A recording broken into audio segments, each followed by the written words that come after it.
Le lundi 10 octobre dernier, le Conseil fédéral s'est réuni à Car pour discuter de la situation politique.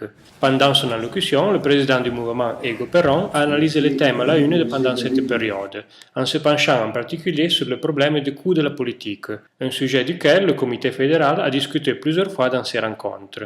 Une situation difficile et qui doit recevoir l'attention et les réponses d'un mouvement comme le nôtre, a souligné le président Ego Perron. L'Union valdôtaine est obligée de répondre de manière incisive aux difficultés que les personnes ressentent précisément en ce moment. Ce Conseil fédéral se situe dans un moment politique et économique très particulier. Nous vivons une situation contingente de grandes difficultés économiques. Il y a des crises des marchés, des sociétés.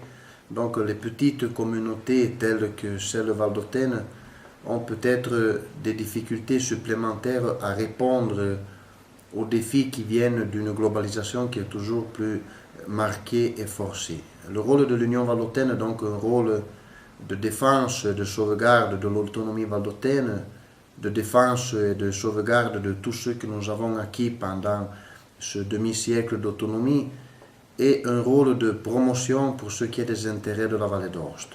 Comme d'habitude, nous mettons au centre de notre action les intérêts des Valdôtains, des collectivités locales, des jeunes.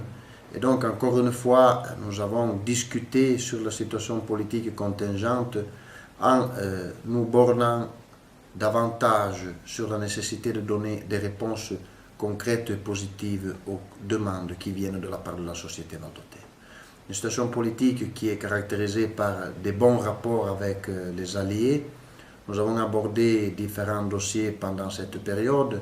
Un de ces dossiers est sans doute celui des coûts de la politique.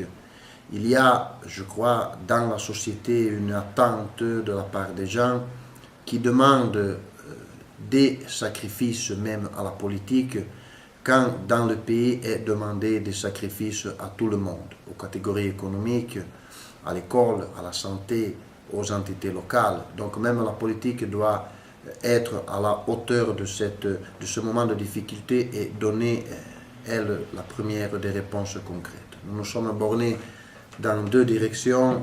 D'un côté, donc, de réduire les indemnités et le status quo des élus à la région et de conséquence, donc, tous les élus dans différentes collectivités locales et dans les sociétés participées. De l'autre côté également, nous sommes en train de raisonner s'il y a la nécessité, si peut-être un signal qui est bien perçu de la part de la collectivité, de réduire même le numéro des élus à la région. Cela comporte évidemment un raisonnement plus complexe parce qu'il s'agit de mettre en pied une proposition de loi constitutionnelle qui a donc des procédures assez longues. Ce que je veux dire, c'est que l'Union valdôtaine ne peut pas rester insensible à un appel qu'il y a de la part de la société, à une attente qui est demandée de la part des gens, et donc la politique doit répondre concrètement et positivement. Nous imaginons une réponse collective des forces politiques de la majorité, afin qu'il n'y ait pas une gare aux surenchères avec celui qui propose toujours plus, mais qu'il y ait une réponse collégiale et collective de la part des forces politiques qui composent la majorité. Cela est un peu le sens de ce moment politique et c'est un peu le sens de cette discussion qu'on a eue au Conseil fédéral de l'Union valdôtaine. Ensuite, après l'approbation à l'unanimité du document proposé par le Comité fédéral, le sénateur Antonio Fosson a conclu le débat en rapportant ses sensations sur la politique romaine de ces jours-ci. Beaucoup de gens me demandent, il va tomber Berlusconi, on fait de nouvelles élections, personne au moment pour faire des prévisions. La situation c'est qu'on est au point mort. On ne veut pas à l'avant à rien. On discute beaucoup des prisons, des jeux d'hasard, mais c'est depuis un mois qu'on ne fait aucune loi, on ne vote rien de significatif. Et alors là, c'est le problème. Qu'est-ce qu'on va faire? On cherche de maintenir, de travailler pour sauver l'autonomie, bien sûr, et même pour emporter quelque chose à la maison. Avant de passer au dernier point à l'ordre du jour, le président de la région, Augusto Rolandin, a abordé le thème du budget pour les années 2012, 2013, 2014, sur lequel l'administration régionale est déjà en train de travailler. Le budget pour 2012, 13 et 14 est pratiquement terminé pour ce qui est de la préparation des dossiers.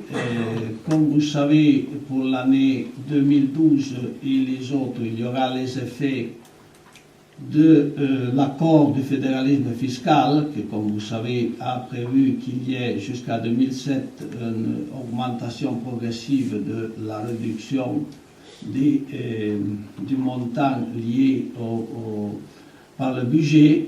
Ce que je voudrais souligner, que le thème important de ce budget, comme du budget 2013-2014, ce n'est pas l'argent disponible, c'est l'argent qu'on peut utiliser.